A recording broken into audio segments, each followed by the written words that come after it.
O IBF Mulher convida hoje o João Paulo Seibel de Faria, que é CFO da 99, para compartilhar com a gente as experiências durante a pandemia. Eu sou a Carla Leal, diretora de Growth da Way Carbon. E o IBF é o Instituto Brasileiro de Executivos de Finanças, que é uma organização que reúne os principais executivos financeiros do país. Promove diversos fóruns de conteúdo técnico, tem várias premiações, painéis e oferece um networking de alto nível para todos os seus associados. E o IBF Mulher vem realizando várias entrevistas com diversos executivos nesse momento de pandemia, com o objetivo de ajudar agora já nessa nova fase de retomada. Então, queria começar agradecendo o JP, como a gente chama lá no IBF, pela generosidade de aceitar esse convite para falar com a gente. Então, eu queria pedir, JP, se você puder se apresentar e também já começar falando o seguinte, a 99 foi o primeiro unicórnio brasileiro, né? E essa história ela acaba sendo super interessante de todas o levantamento das rodadas de investimento e tudo mais. Então, você pode contar um pouquinho para a gente dessa história, de como a empresa surgiu e depois como foi esse processo de aquisição pela Didi e o que foi mais desafiador nesse período? Bom dia, Carla. Eu que agradeço o convite e dizer que eu adoro o trabalho feito pelo IBF em geral e nesse módulo de IBF Mulher também. Eu sigo, acompanho e endosso porque eu acho bastante interessante. Então, assim, meu nome é João Paulo, mas fica tranquilo, todo mundo me chama de JP, até minha esposa já me chama de JP. Quem me chama de João Paulo é só minha mãe quando tá brava comigo. O resto, até meus filhos já estão me chamando de JP também. Né? Então, todo mundo me chama assim. Eu tenho 25 anos de carreira, né, quase que na totalidade na área de finanças. Eu comecei na Arthur Andersen, que era uma das Big Six naquela época. Trabalhei na auditoria externa e também na consultoria, no braço que hoje se chama Accenture, né, que teve o spin-off da companhia. Depois eu trabalhei alguns anos na Ericsson Telecom, na época da privatização da telefonia no Brasil. E trabalhei por quase 20 anos na Microsoft, né, até 2019, o ano passado, quando minha última posição foi para o CFO do Brasil. Mas na Microsoft eu também trabalhei nos Estados Unidos, trabalhei no Chile, trabalhei em vendas e marketing também, voltei para finanças.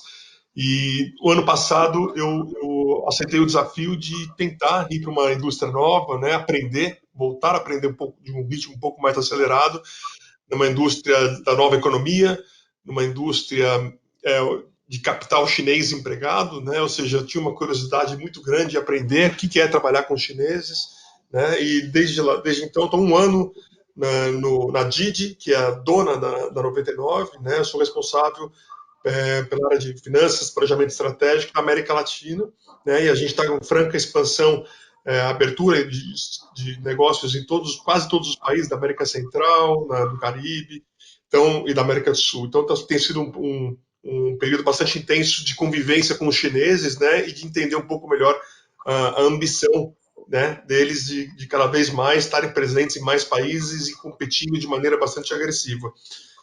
A 99 ela tem 8 anos, né? Assim como a Didi, que também é uma empresa nova lá na China, né? E agora, recentemente, a Didi, nessa semana, alcançou um marco histórico de 60 milhões de corridas num único dia, né? Então, nos países que ela está presente. Então, é a maior empresa de mobilidade do mundo hoje, né? E a 99, ela começou, né, há 8 anos atrás, com 3 estudantes de mecatrônica da Politécnica, né? Era o Paulo Veras, o Ariel e o Renato Freitas, né? Com experiências pessoais que eles tiveram em outros países, que eles já viram o aplicativo funcionando e tentaram trazer essa ideia para o Brasil, né? Começou aquele conceito de numa garagem lá perto do bairro do Jabaquara, com 50 mil reais empregado, né, dos 3, e eles começaram eles mesmos cadastrando motoristas de táxi naquela ocasião, e era o foco em São Paulo, e foram criando cada vez mais melhorias no produto, e foram ampliando o horizonte, como qualquer startup, né? Você vai criando uma ideia, você vai aprendendo, vai mudando muito rápido, né? Vai entendendo, compreendendo os erros e as possibilidades de melhoria muito rapidamente, e vai empregando, e as coisas vão acontecendo de uma maneira muito rápida, os investidores já começam a olhar o futuro dessa companhia, olhar o potencial, o perfil dos executivos da empresa, e começam a fazer rodadas de investimento, etc. Então, eles passaram por essas fases, como muitas startups que deram certo, e até que a Didi, em 2018, ela tinha feito já rodadas de investimento no anterior, tinha uma participação até importante da empresa, mas em 2018 eles adquiriram 100% da empresa. Então, desde 2018, a 99, que continua com a marca 99, porque ela já é muito forte no Brasil, ela é 100% controlada pela Didi Chuxing, né, que é uma empresa muito, muito forte de mobilidade lá na China. Ela tirou o Uber do mercado, né, na China, ela comprou a participação do Uber, né, e ela está se expandindo por vários países, entrando no Middle East na África, está entrando na Rússia, está entrando, já tem no Japão, já tem Austrália, Nova Zelândia. Então eles estão crescendo. E Latam é o maior mercado deles disparado fora a China, né, com cada vez mais investimentos. Então é uma empresa que tem apostado muito no país. Durante essa pandemia, a gente vai ter a oportunidade de conversar um pouquinho sobre a pandemia. Eles fizeram bastante investimento aqui, estão lançando novas categorias, novos produtos. Então, o chinês vê a crise literalmente uma oportunidade. E, e o Brasil e a América Latina é um mercado muito forte para eles. Eles estão com bastante interesse na região, e eu posso falar mais detalhes durante a nossa conversa. Ai, que legal. A gente acompanha muito, né, essa vida dos unicórnios, de todos os unicórnios brasileiros, e essa semana a gente teve anúncio de mais um unicórnio, então, assim, é muito legal ouvir essas histórias, né, eu já ouvi várias vezes os founders da 99 falando, né, em eventos, então, essas rodadas de investimento e toda essa história foram muito desafiadoras, né, mas é uma história super interessante de conhecer. Agora, falando da pandemia, mais especificamente, a pandemia ela pegou em cheio, né, esse negócio dos transportes, ela reduziu a mobilidade das pessoas, porque todo mundo, enfim, teve que ficar em casa. Né? Então, conta um pouquinho como vocês enfrentaram esse período tão difícil e como passaram por esse momento.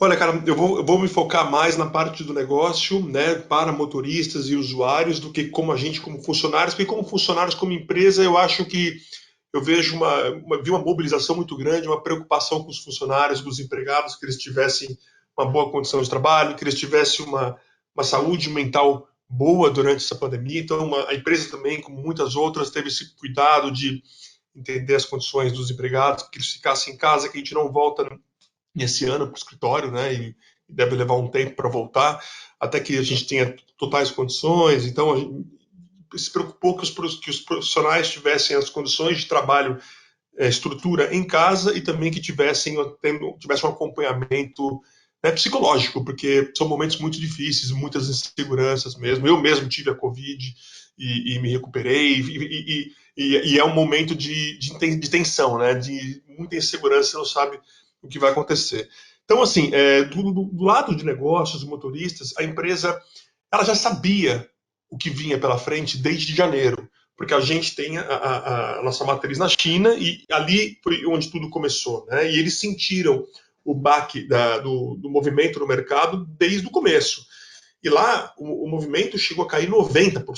Né? Eles ficaram com 10% das corridas diárias. E esses 10% do movimento deles eram praticamente que doações ao país, né? Então, eles estavam transportando profissionais de saúde, né, transportando agentes do governo, etc., como uma concessão mesmo, né, para que as pessoas que precisavam se deslocar naquele momento realmente tivessem o apoio da empresa.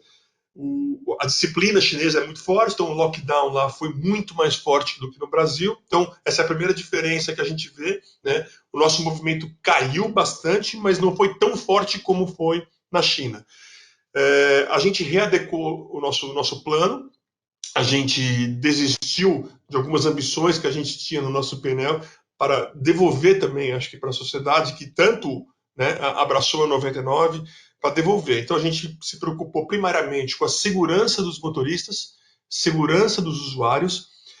Todos os motoristas que tiveram a Covid, eles e tiveram que se ausentar por um período, eles foram remunerados pela 99, né? Então a gente entendeu qual era o volume monetário que eles tinham com a empresa mensal e a gente devolveu esse volume sem que eles pudessem, né, claro, tá trabalhando na ativa.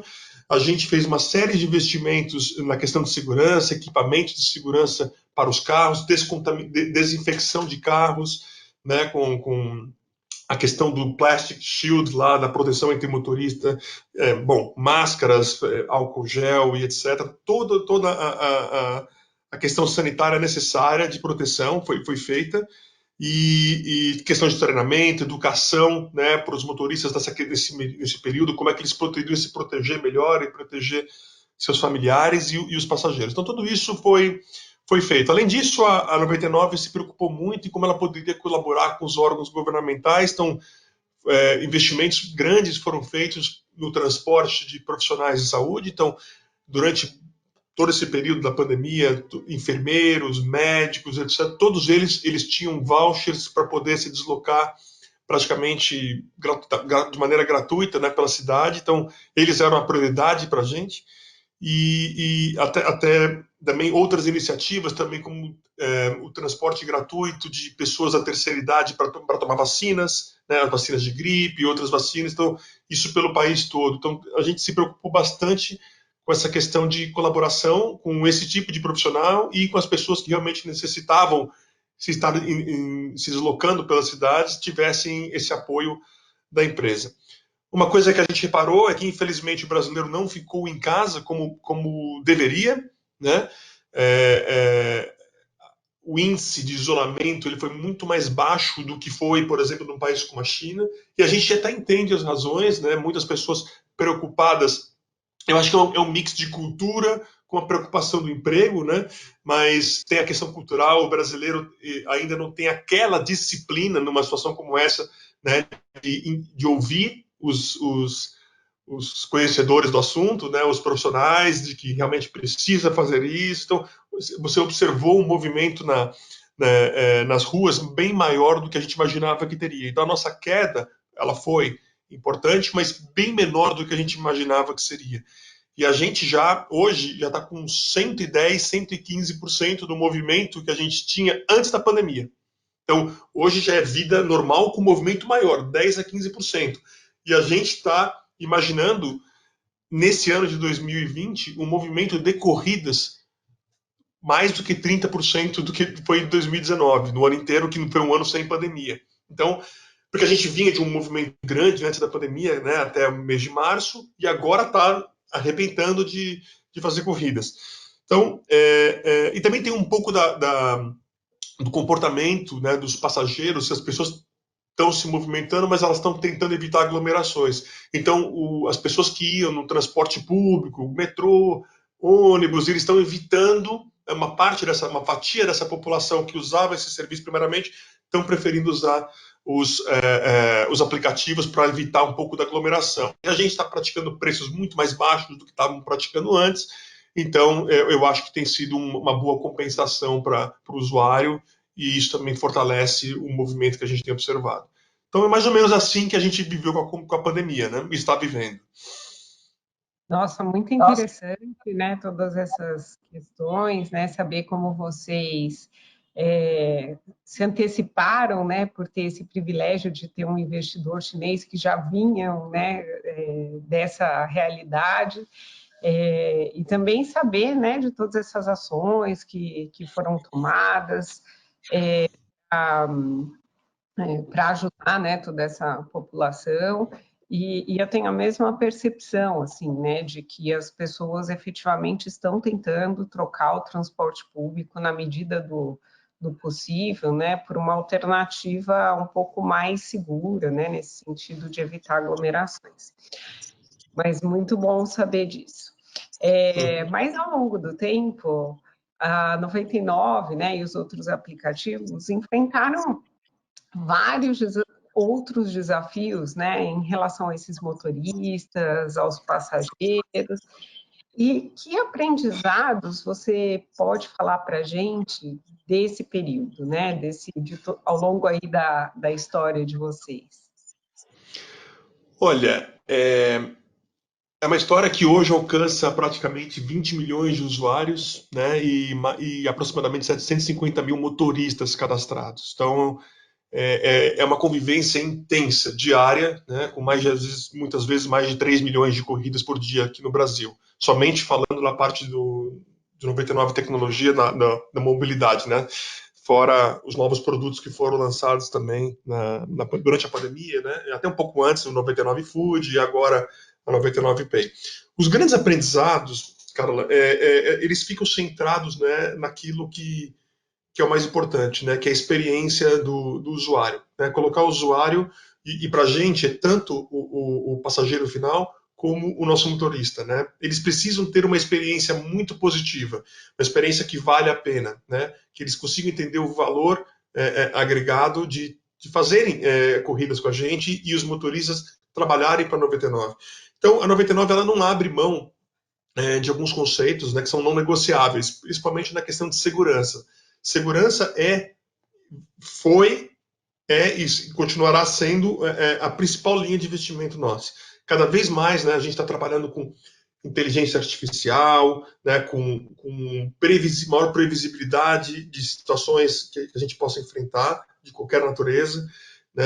A gente hoje observa, a gente ainda tem incidentes que acontecem, né? Isso é praticamente impossível de você zerar. Né? Infelizmente, a gente vive num país que ainda tem uma questão de desigualdade social, uma questão de violência, né? Uma questão de falta de oportunidades para algumas pessoas, e a gente, infelizmente, observa situações que a gente não gostaria. Para isso, a gente está trabalhando cada vez mais forte, né, nessa questão de segurança. Mas os incidentes, eles têm diminuído de maneira agressiva, né?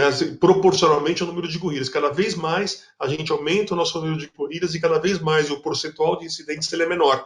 Por quê? Porque a gente está cada vez mais se acostumando com a realidade, né, com o comportamento das pessoas, trabalhando muito próximo da Secretaria de Segurança Pública, trabalhando muito próximo com profissionais que entendem o comportamento humano e com a tecnologia que nos ajuda a prever cada vez mais situações, né? A gente é uma empresa que trabalha muito com dados, você imagina, mais de 3 milhões de corridas por dia, o que a gente não pode mapear, né? De bairros, de horários do dia, de perfil de motorista, de perfil de passageiros, né? E você cruzar todo esse tipo de informação com machine learning, né? A máquina vai aprendendo, ela vai cruzando dados, ela vai te dando indicadores de problemas, de situações que você pode ter e você consegue reagir a tempo, né, e evitar problemas que aconteçam. Então, a segurança ela é o principal, é o nosso principal norte, para onde a gente vai sempre olhar e vai sempre investir. A experiência do usuário também, né, ele ter um aplicativo que funcione, um aplicativo que seja agradável, que seja intuitivo, né, que seja fácil de ser compreendido e por todos, por todas as gerações e por todo tipo de usuário.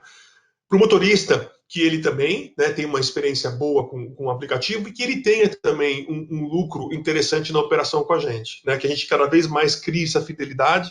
A gente sabe que os motoristas eles correm para, né, 80% deles correm para mais aplicativos e a gente quer que eles cada vez mais durante o dia fiquem conectados ao nosso aplicativo. Para isso ele tem que se sentir seguro, tem que se sentir bem remunerado, né, e tem que se sentir reconhecido através de planos de incentivos e outros tipos de ações que a gente faz para que eles se sintam bem no nosso aplicativo. Não são funcionários da empresa, né?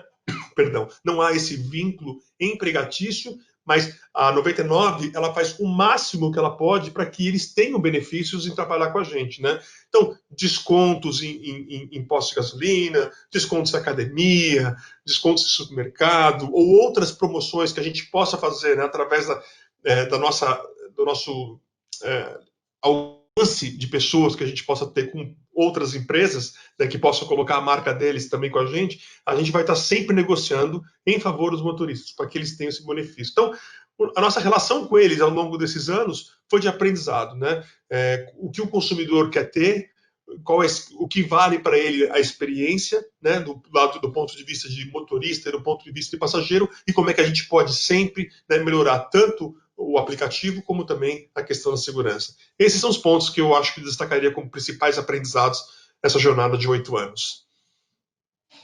Muito legal. Eu acredito totalmente nesse uso de dados, né, para entender comportamentos e fazer aprimoramentos nos produtos, né, então atender tanto os clientes, né, como você está mencionando, mas também os motoristas, que são parceiros dos quais nada mais existe, né, então eu sou muito fã dessas tecnologias, acho que realmente ajudam muito as empresas a atender efetivamente os anseios da sociedade.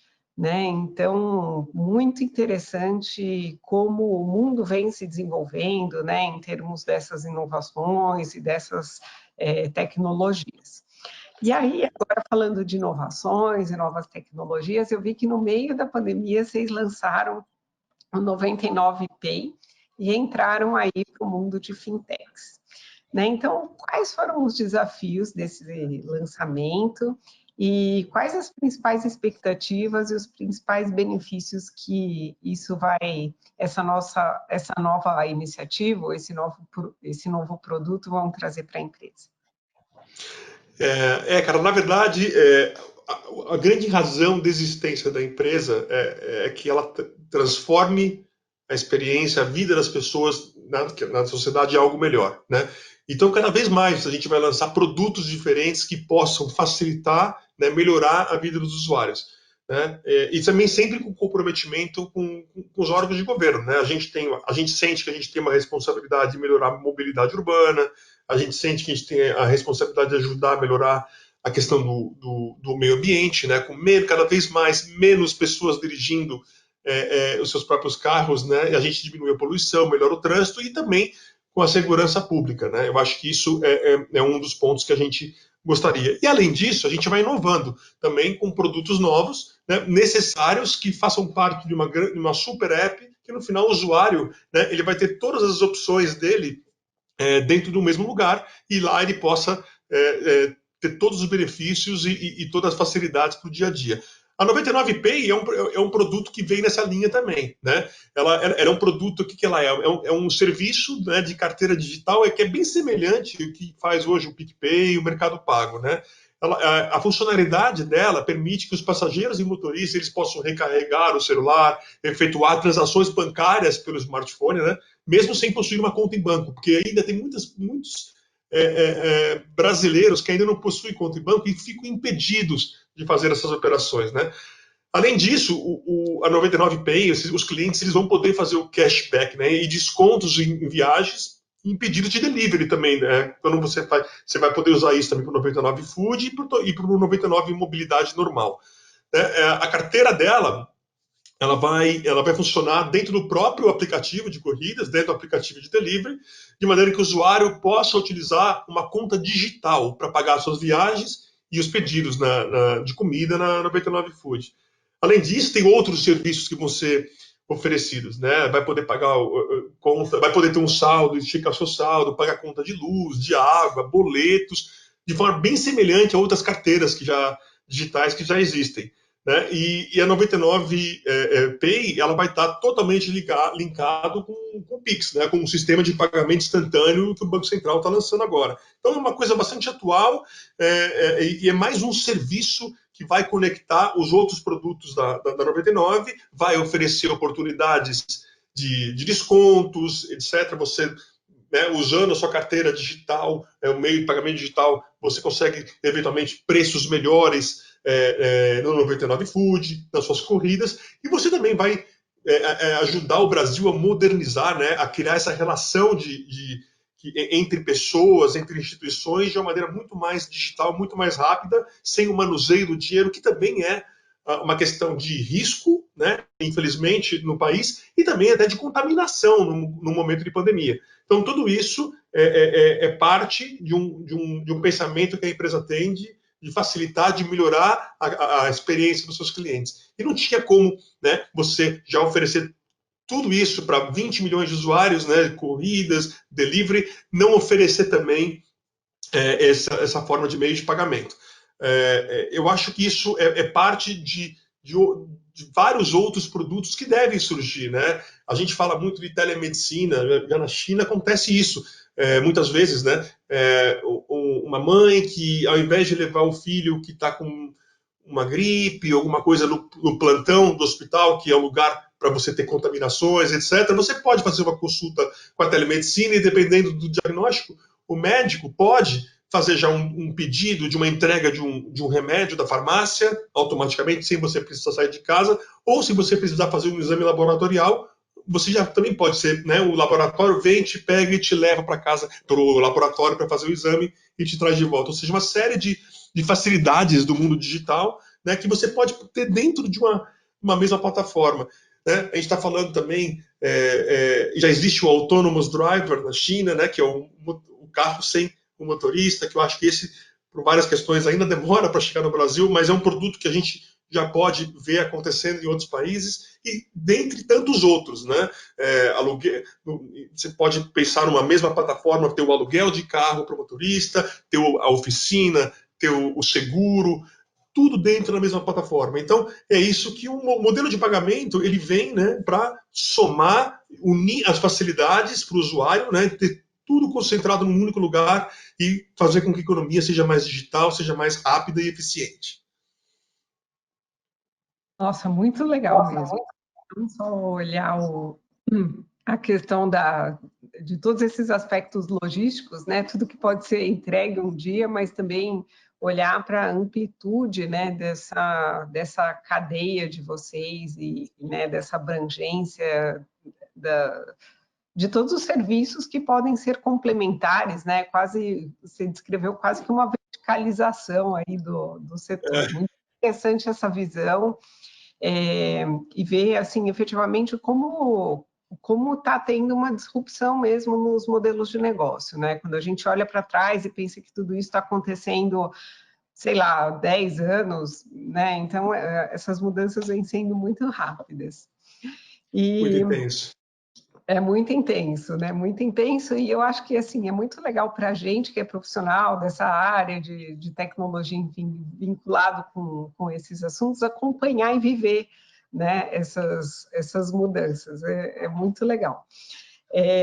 Mas minha próxima pergunta é o seguinte: a sua carreira também é super interessante, né? Você ficou 18 anos na Microsoft, e que é uma empresa super legal também, que super se atualizou, que está sendo super referência em muitos assuntos, mas que, de certa maneira, ela também, né, se tornou, dentro das techs, né, uma empresa um pouco mais, um modelo um pouco mais tradicional do que essas unicórnios, startups e tal. Conta um pouquinho como foi essa mudança, assim, em termos de cultura, em termos dos seus desafios como profissional nesse momento de mudança. Não, obrigado, obrigado. Realmente foi uma carreira que eu aprendi muito, e quanto mais eu aprendo, eu vejo que eu tenho muito mais que aprender ainda pela frente, né? Isso que eu sou um pouco fanático, tenho muita fome por aprendizado. Esse foi um dos motivos também que me fez me lançar uma carreira nova.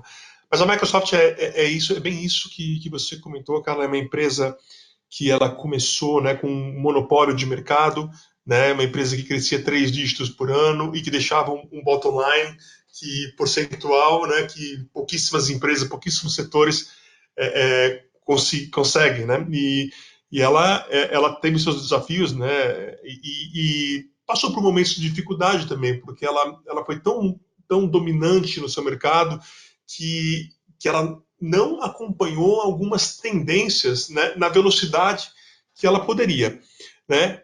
Por exemplo, o mercado de smartphone foi uma coisa, né? Ela realmente teve uma tentativa com a Nokia num certo momento que não teve sucesso, o mercado todo sabe que não foi para frente. Mas a Microsoft, ela se reinventou muito nos últimos anos. Eu vivi várias fases, por ter ficado 18 anos lá, desde a época do Bill Gates, com o monopólio, daquele crescimento absurdo de receita, de vendas, até o surgimento das novas linhas de negócio, de um Google ou de uma Amazon, uma AWS, etc., que trouxeram desafios que a Microsoft antes não tinha, né?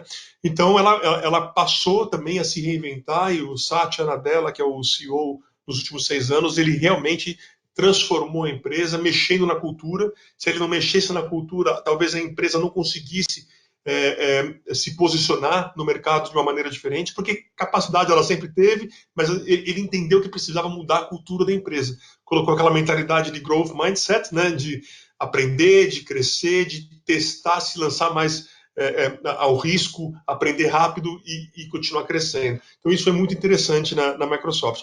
Mas a principal diferença que eu vejo, né, é a velocidade no processo de tomada de decisões e também a abertura à tomada de riscos, né? Essas empresas da nova economia, elas realmente, elas não esperam ter toda a estrutura e todo o planejamento e conhecer todo o imponderável antes de se lançar o risco, né? Se lançar o mercado. Eles lançam, eles vão e fazem, né? Cada vez mais eles estão aprendendo, né, a ter uma governança melhor, a antecipar riscos, etc. Mas mesmo que eles não tenham todos os elementos, mesmo assim eles vão e fazem acontecer. Isso é uma grande diferença do mundo que eu estava acostumado. Uma empresa americana tradicional, tecnologia, que tem inovação, mas uma empresa que ainda tem os seus processos de tomar decisão muito mais lentos do que essas empresas atuais, né? E eles estão, desde que eu cheguei na empresa, eu vi lançar o 99 Food em 2 meses e eu vi lançar o Pay 3 meses depois. Assim, 3 meses de pensamos, trabalhamos no que precisa e lança. É muito rápido, né? Então eles vão para o risco muito rápido, eles são corajosos, eles aprendem rápido com os erros, eles têm a humildade para aceitar os erros e melhorar, porque se não tiver, não sobrevive nesse mercado, né?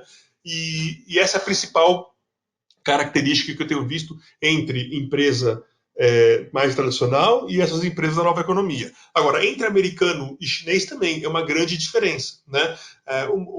Os chineses que eu convivo são chineses diferentes do que eu imaginava que iria conviver. Eu imaginava que iria conviver com aqueles chineses mais tradicionais, daquela história milenar, né?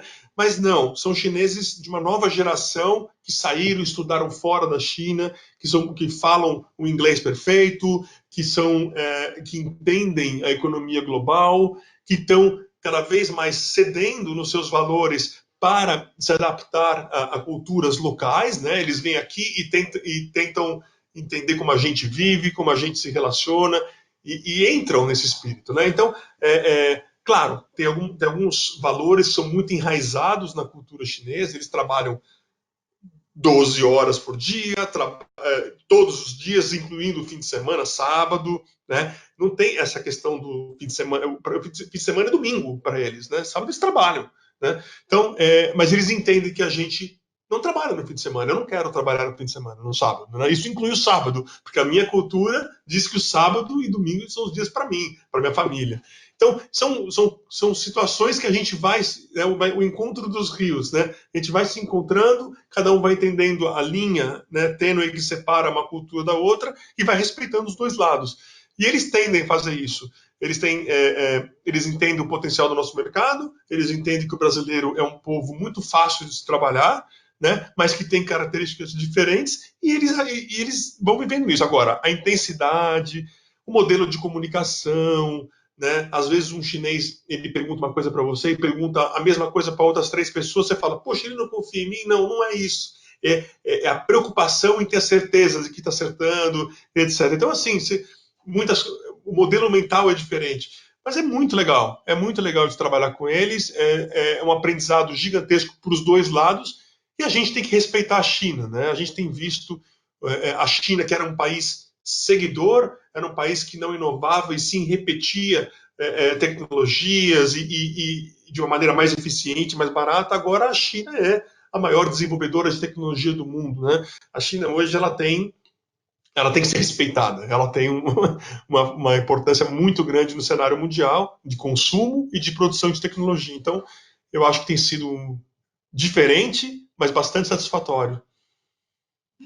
Muito legal. Nossa, eu tenho conversado com muitas empresas, né? E eu conversei com várias empresas que são muito inovadoras, né? Com presidentes de conselho e CEOs, e eles têm falado muito sobre a China, né? Então saiu o ranking aí recentemente das empresas mais inovadoras do Valor, por exemplo, e eu conversei com muitos daqueles executivos e eles falam exatamente isso. Olha, se você quer entender chinês, você tem que ter uma filial lá, você precisa conversar com eles, trabalhar com eles no dia a dia, justamente para aprender sobre muitas dessas coisas que você está comentando aqui com a gente. E realmente são modelos mentais diferentes, mas é um caminho sem volta, né? Eu acho que agora, efetivamente, a gente está falando de globalização, de todo mundo se adaptando às culturas, e a gente sim percebe que o brasileiro ele está tendo uma boa relação, né, em termos de fit cultural com os chineses. Eu não sei ainda explicar por quê, mas é um fenômeno só que eu tenho observado. Essa Verdade. pergunta que eu ia te fazer, mas você já acabou respondendo, então eu vou pular para a próxima, que é a seguinte. As startups, elas costumam medir outras unit economics, né, diferentes das métricas tradicionais, até porque muitas vezes elas nem têm lucro e nem têm rentabilidade, né, durante um determinado período da vida delas. Eu sei que não é o caso de vocês agora, né, mas vocês ainda usam essas métricas?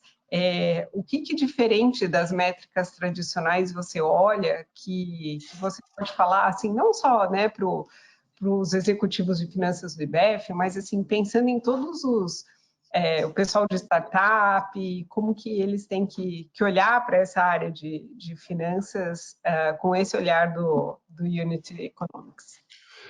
Olha, Carlos, é diferente, tá? É diferente de empresa tradicional. Por mais que você, que no caso da 99, por exemplo, já tenha deixado de ser uma startup, ela está num mercado extremamente volátil, extremamente dinâmico, né? Que ele muda muito mais rápido. É diferente de uma empresa B2B, que você tem um pipeline de clientes, né? São aqueles clientes que você vai trabalhar, você tem um sales cycle, 6, 8 meses, dependendo do produto, e as oportunidades vão amadurecendo até se converterem em receita, ou uma fábrica, né, que você vai ter um processo de produção, já imaginando uma demanda. Aqui ele é muito mais rápido, é muito diferente. Então a gente continua ainda usando, né, alguns KPIs que são tradicionais de startup, né? Quando você fala do famoso CAC, né, do custo de aquisição de clientes, ou quando você fala do lifetime value, tudo isso faz parte do vocabulário, né, faz parte do nosso dia a dia. A gente trabalha com projeções diárias de movimentos do nosso negócio, porque a gente precisa entender, né? O nosso business ele não respeita a tradição, né? Eu preciso, eu fui bem até hoje, ótimo. Eu preciso continuar melhorando a minha experiência do meu cliente e do meu motorista. Então, eu preciso entender, né, das minhas demandas, onde elas vão estar, e eu preciso me antecipar a elas, né? Eu não posso, se eu não entender, por exemplo, de meteorologia, entender qual que vai ser a condição do tempo na cidade de São Paulo, por exemplo, né? Se vai chover num dia que vai ter um show ou um grande jogo de futebol ou alguma manifestação política, etc., eu sei que isso vai mexer com a mobilidade da cidade. Eu sei que eu vou ter demanda e não necessariamente eu vou ter oferta, né, de produto. Então, eu preciso entender todas essas componentes, né, trabalhar com inteligência artificial, trabalhar né, com algoritmos e começar a antecipar esses movimentos e mandar o carro para lá, senão a pessoa não vai ter, ela não quer esperar. Né? Ela não quer esperar. A pior coisa que tem quando a pessoa está no lugar, ela espera meia hora para o motorista ou ela vai pagar muito mais caro para ter um motorista mais rápido, né? Então, tudo isso a gente tem que se adaptar. Então, a gente vai modelando isso, né? Qual que é o custo de aquisição dos clientes, qual que é o custo de aquisição do motorista, qual que é o modelo de rentabilidade que o motorista vai ter com a gente e qual que é o sucesso, né, da implementação de uma nova categoria de um produto. Né? Qual que vai ser o nível de adesão? Então, eu não posso lançar um produto que eu acho que eu vou ter uma adesão menor do que 30%. Né? Então, isso não é um fator de sucesso. Então, eu preciso calcular e para calcular meu lifetime value do produto. Então, se eu vou fazer uma feature nova, se eu vou lançar, né, eu tenho toda uma questão de branding, de marketing, de posicionamento, de comunicação, etc. E eu tenho toda a responsabilidade de segurança, a responsabilidade física das pessoas. Então, tudo isso precisa estar cruzado. Tem o seu custo de aquisição e sua projeção de sucesso. Então, a gente continua trabalhando muito, às vezes, no escuro, né? Sem saber exatamente qual vai ser a previsibilidade de sucesso, mas a gente precisa continuar com essas units economics e a gente precisa trabalhar com CAC, que é custo de aquisição de cliente, DAC, que é de motorista, lifetime value, uma série de OKRs do nosso business que a gente projeta sem ter muita certeza, que é o que é bem característico de uma startup. E outra coisa que a gente observa muito é a rapidez com que a gente muda o nosso objetivo estratégico, né? Às vezes você está olhando um ano que você quer aumentar um pouco mais o bottom line, você quer ser mais eficiente na operação, porque o teu crescimento orgânico já tá interessante, eu preciso de menos custo fixo, menos marketing, menos investimentos para continuar aquele crescimento orgânico, então eu consigo ter um resultado melhor no meu bottom line, mas de repente eu vejo uma oportunidade de aumentar ainda mais o meu top line, aquisição de novos motoristas, aquisição de novos passageiros. Então, eu inverto meu PNL, eu falo, eu vou deixar de ter essa lucratividade agora e vou investir no top line de novo, porque isso pode, daqui 2 anos, me fazer ter lucratividade maior. Então, são empresas que têm muito mais paciência, né, de apostar nas incertezas, né, e ver o resultado, principalmente na parte de produtividade, lucratividade, acontecendo num tempo maior do que outras empresas que eu sei que tem uma cobrança de curto prazo maior. Então, e elas se arriscam, elas se lançam muito mais a isso através dessa modelagem de mercado, né? Trabalhando muito com dados, trabalhando muito com comportamento de clientes e projetando. Isso eu acho que nunca vai deixar de existir. Muito legal. Assim, eu sou mentora de startup, né? Já faz, acho que eu já estou no meu 6º ciclo aí, já mentorei tantas startups e eu vejo que essas questões todas que você mencionou mas principalmente CAC é uma grande dor, assim, principalmente de startup que está mais em early stage, né? Então, é muito interessante, eu acho, para eles entenderem que mesmo quando a empresa cresce, ela ainda continua olhando a LTV e todas essas métricas, né, que elas são muito frequentes no começo da startup, porque não tem muitas outras métricas, muitas vezes, até para contar, né? Então, muito Muito interessante. interessante, Carla. A gente tem um funil de conversão de clientes, né? Então a gente olha quantos clientes estão realmente entrando na nossa plataforma, quantos estão fazendo download, um certo número, quantos estão fazendo download da aplicação, quantos efetivamente estão fazendo a primeira corrida, desses quantos estão repetindo corridas, estão tendo a frequência com a gente. Então, são vários índices, né? Por que esse cara não está voltando? Qual que é o valor agregado, né? A proposição de valor que ele chega na gente? É preço? É segurança? É conforto? Então, tem várias unidades, KPIs que a gente olha para poder projetar. E vai colocando pesos em cada um deles para projetar, para ter uma maior certeza no futuro. Então, é bem interessante. Eu fiz uma palestra essa semana, né, para acho que 120 startups aceleradas pelo Inovativa, e Teve 156 participantes. É impressionante como essas perguntas de marketing digital, né, de funil de vendas, como que eu faço isso, quais as métricas de conversão, os parâmetros de conversão em cada etapa do funil e como que eu calculo o valor do meu pipe ponderado pela taxa de conversão em cada nível, não sei o quê. Então, assim, realmente são temas muito atuais, né, e muito importantes de serem acompanhados, e coisa que a gente nunca pensava em fazer há um pouco tempo atrás, né? Mas Com eu queria certeza. de um outro ponto que você falou, né? Você falou sobre essa questão, né, do impacto, por exemplo, de chuvas e tal, e realmente agora eu estou trabalhando mais ainda, né, com essa parte de mudanças climáticas, riscos climáticos e toda essa parte. E esse foi um dos temas que surgiu aí do pós-pandemia, né? Veio o ESG, com todas essas questões, e BlackRock, e o World Economic Forum, e todos esses eventos relacionados ao ESG. Então, minha pergunta, né, para terminar, depois da pandemia e de todas essas questões que surgiram, né, os investidores pressionando, né, é claro que agora vocês estão 100% com a Didi, mas como isso, se isso já entrou na sua agenda, como entrou na sua agenda e o que você pode falar para a gente sobre esse tema? Eu acho que eu também participo de alguns conselhos de administração e a gente vê o quanto o tema ESG ele é, além, que bom que ele vai ser obrigatório, né? Porque a gente obrigatoriamente vai discutir temas que são importantes. Ele deveria ser bem natural, mas ele acaba sendo obrigatório porque não é, muitas vezes, infelizmente, a iniciativa das pessoas. Mas isso faz parte, sim. A empresa ela tem essa preocupação, embora ela seja uma empresa fechada nesse momento, é uma empresa que está olhando para o mercado para ser uma empresa listada, né? E isso deve acontecer.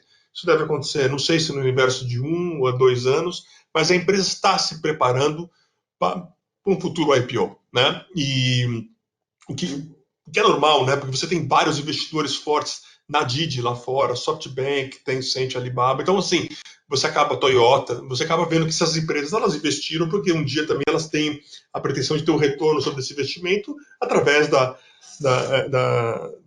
venda da empresa no mercado. E isso automaticamente já começa a fazer parte da agenda da empresa. A empresa, diferente de uma startup que ela vai e se lança no mercado para depois ver o que ela precisa, quando você vai fazer um IPO é diferente, né? Você precisa ter internamente toda a filosofia, todo o modelo de estratégia, os controles internos para estar pronta para fazer um IPO. E ESG, né, essa parte da preocupação com o impacto ambiental, né, e o social, etc., isso sim já começa a fazer parte de uma agenda natural dos executivos da empresa antes mesmo dela se lançar publicamente ao mercado. Então, eu acho que ainda não existe uma cadência que eu gostaria que tivesse, né? É um processo de transformação, as discussões acontecem não de maneira ordenada e com a disciplina que eu acho que precisa, mas é um começo de uma nova jornada que a empresa está vivendo. E isso tem feito nossa área de comunicação, a nossa área de marketing, nossa área de operações, eles automaticamente eles trazem essa discussão, esse plano, a gente começa a buscar cada vez mais profissionais no mercado que tenham essa experiência e essa consciência, né?